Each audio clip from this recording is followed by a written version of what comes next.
जय हिंद दोस्तों। तो मैं आज आप लोग के बीच बताने वाले हैं गॉस थ्योरम।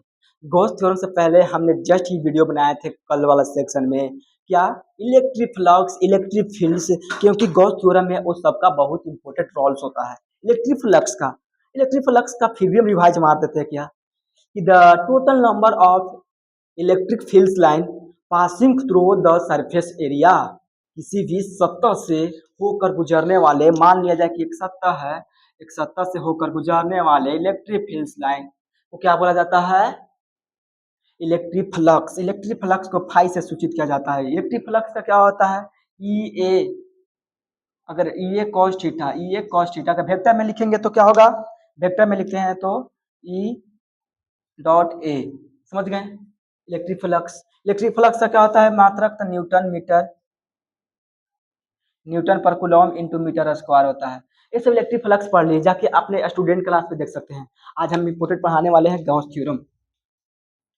देखिए, हम इलेक्ट्रिक फ्लक्स पढ़े थे, वो किसी भी सतह के लिए थे, लेकिन हम लोग गॉस थ्योरम लागू होता है वो क्लोज सरफेस के लिए होता है। किसे? क्लोज सरफेस के लिए। आगे हिंदी मीडियम वाले डिफिनेशन लिख सकते हैं, क्योंकि इंग्लिश मीडियम वाले के बोर्ड पर लिखा हुआ है। हिंदी मीडियम वाले क्या लिखेंगे? लिखो किसी विद्युतीय क्षेत्र में, किसी विद्युतीय क्षेत्र में या विद्युतीय क्षेत्र में किसी बंद तल से, सॉरी, विद्युतीय क्षेत्र में लिखेगा, विद्युतीय क्षेत्र में किसी बंद तल से, फिर लिखेगा विद्युतीय क्षेत्र में किसी बंद तल से होकर गुजरने वाले कुल टोटल, क्या, विद्युतीय फ्लक्स, इलेक्ट्रिक फ्लक्स जिसको बोलते हैं, गुजरने वाले कुल विद्युतीय फ्लक्स तल के भीतर, तल के भीतर उपस्थित जो चार्ज होता है, नेट आवेश होता है, उपस्थित आवेश 1/ε0 का गुना होता है। या चार्ज को अगर 1/ε0 से डिवाइड देते हैं तो प्राप्त प्रमेय को हम गॉस प्रमेय कहते हैं।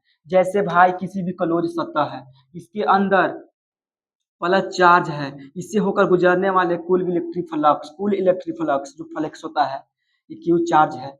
कुल इलेक्ट्रिक फ्लक्स जो होता है इसको फाई से सूचित किया जाता है। क्या होता है? क्यू इंटू 1/ε0 का गुना होता है। 1/ε0 का क्या होता है? मल्टीपल होता है।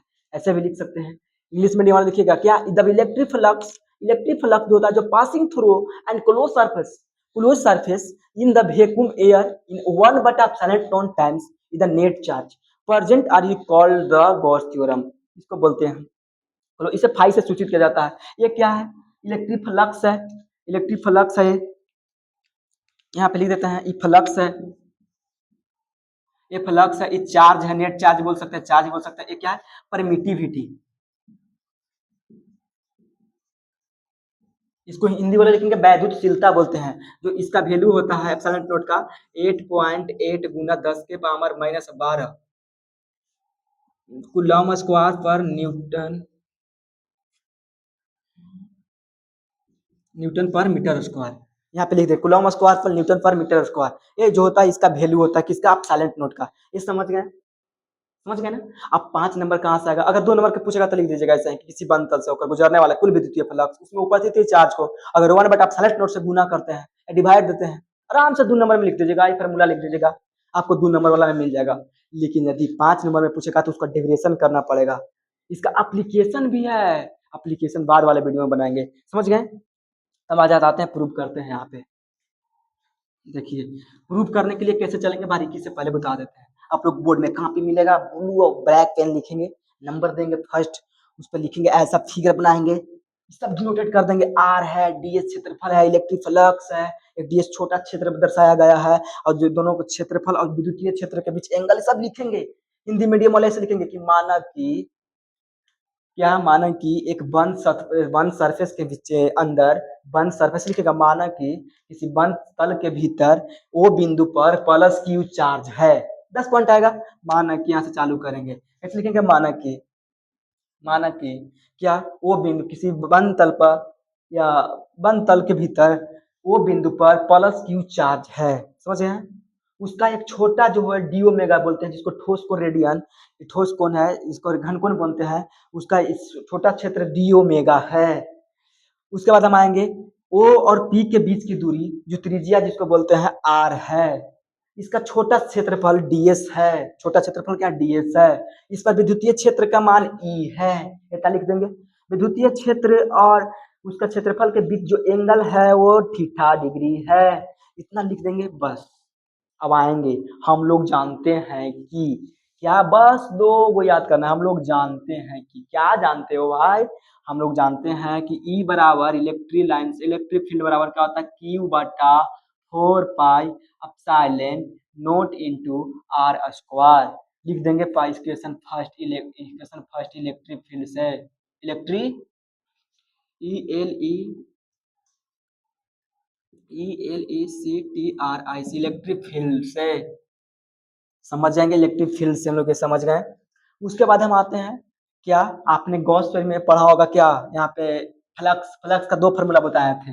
फ्लक्स जिसको बोलते हैं फाई से सूचित किया जाता है। फाई बराबर क्या होता है, E D S cos theta भी बोल सकते हैं, या डी एस नहीं भी ई ए कॉस थीटा भी बोल सकते हैं। चलो ई ए कॉस थीटा बोलते हैं, ई ए कॉस थीटा बोलते हैं, समझ गए।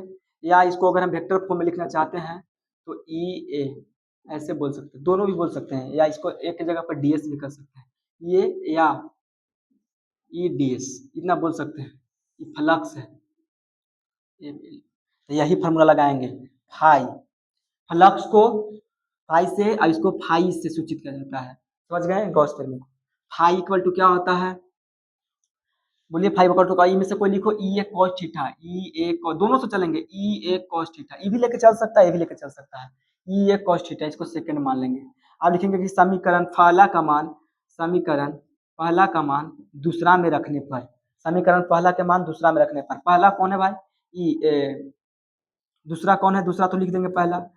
ई कितना, ई का वैल्यू कितना है, ई का वैल्यू यहाँ पे है क्यू बटा 4 pi epsilon not into are square. दूसरा का वैल्यू कितना है, ई बच गया ए, ये लिख देंगे ए कॉस थीटा, ए कॉस थीटा।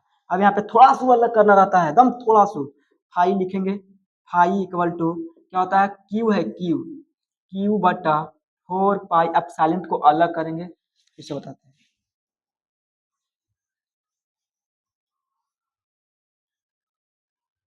यहाँ तक तो समझ गए।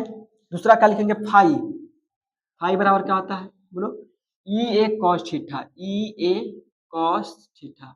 इक्वेशन इसको सेकंड मान लेंगे, इक्वेशन क्या मानेंगे, सेकंड मानेंगे। दूसरा क्या है भाई, phi equal to, equation first का वैल्यू इक्वेशन दो में रखेंगे, तो ई की जगह पर ई रख देंगे, क्या क्यू बटा 4 pi epsilon not into are square into cos theta. थोड़ा सा दिमाग लगाना है, बस थोड़ा सा, कैसे जानेंगे हम भाई, क्या होता है कि क्यू बटा 4 पाई एप्सिलॉन नोट, क्यू बटा 4 पाई एप्सिलॉन नोट को रखेंगे, और ए कॉस कहाँ चल गया, ए कॉस थीटा बटा आर स्क्वायर को अलग करेंगे, क्योंकि ए ठोस कोण है, ए ठोस कोण है भाई, ए ठोस कोण है। अब इसका वैल्यू होता है डी ओमेगा, क्या होता है इसका value, D omega, D omega का वैल्यू होता है 4 पाई। लिखेंगे कि यहाँ ए कॉस थीटा बाय, यहाँ ए कॉस थीटा क्या है, ठोस कोण है, ठोस कोण है, जिसका मान 4 पाई होता है, क्योंकि घन कोण का, घन कोण का लिखेंगे एक प्रकार के घन कोण है, ठोस कोण या घन कोण है, जिसका प्रत्येक बिंदु पर त्रिज्या सेम नहीं होती है, प्रत्येक बिंदु पर त्रिज्या सेम नहीं है। लिखेंगे कि यहाँ ये cos थीटा एक घन कोण है, इसका वैल्यू 4 पाई होता है, 4 पाई होता है, और इसको डी ओमेगा से करते हैं। इसका जो रेडियस होता है, त्रिज्या होता है, प्रत्येक बिंदु पर समान नहीं है। बस इतना ही खाली लिखना है बीच में, बस एगो पेज भर जाएगा, दूसरा पेज में चल जाएंगे, 10 नंबर 5 नंबर जरूर मिलेगा। यहाँ पे समझ गए, इसका वैल्यू 4 पाई होता है, तो फाई इक्वल टू क्या होगा, फाई इक्वल टू होगा क्यू बटा 4 पाई एप्सिलॉन नॉट। अब इसका वैल्यू कितना लिखा है, 4 पाई, क्या लिखा है भाई, 4 पाई, 4 पाई से 4 पाई कैंसिल, तो फाई इक्वल टू क्या आ जाएगा, क्यू बटा एप्सिलॉन नॉट। प्रूफ कर दिया ना, बस यहाँ खाली लाना, इसको अलग करना है, आर स्क्वायर को इधर लेके आ जाना है, यहाँ पे लिख देना है, यहाँ क्या है, घन कोण है, क्या है, घन कोण है, घन कोण है, घन कोण का वैल्यू होता है 4 पाई। इसकी त्रिज्या प्रत्येक, क्योंकि इसकी प्रत्येक जगह पर त्रिज्या सेम नहीं होती है, बस इतना ही है। अब चलते दूसरा से, ये तो समझ गए, लिख लीजिए, हो गया।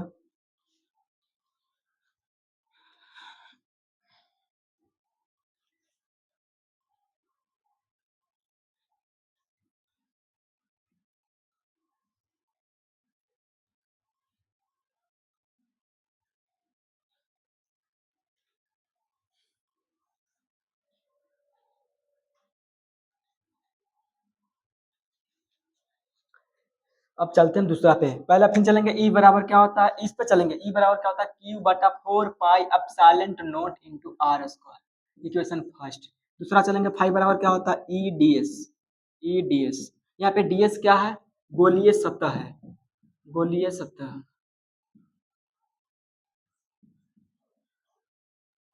और गोलीय सतह के क्षेत्रफल क्या होता है, आप लोग गोला के पढ़ा होगा 4 पाई आर स्क्वायर।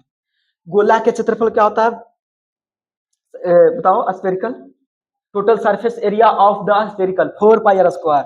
यहाँ पे रखेंगे पहला का वैल्यू फाई इक्वल टू क्या होता है, ई के लिखेंगे क्या क्यू बटा 4 pi epsilon not into are square. अब डीएस की जगह पर क्या लिखेंगे 4 pi are square, 4 pi are square, R square से आर स्क्वायर कैंसिल, 4 पाई से 4 pi cancel, phi phi equal to क्या आ गया डी एस बटा एप्सिलॉन नॉट। आपने प्रूव कर दी, हो गया। दोनों से कोनो से कर सकते हैं, लेकिन सब लिखना पड़ेगा, ये पहला बताया था क्या क्या है डिनोटेड, फिगर बना के बन सके लिए होता है। इंग्लिश मीडियम वाले भी लिख सकते हैं, कोई दिक्कत नहीं, दोनों भी पढ़ सकते हैं। Thank you.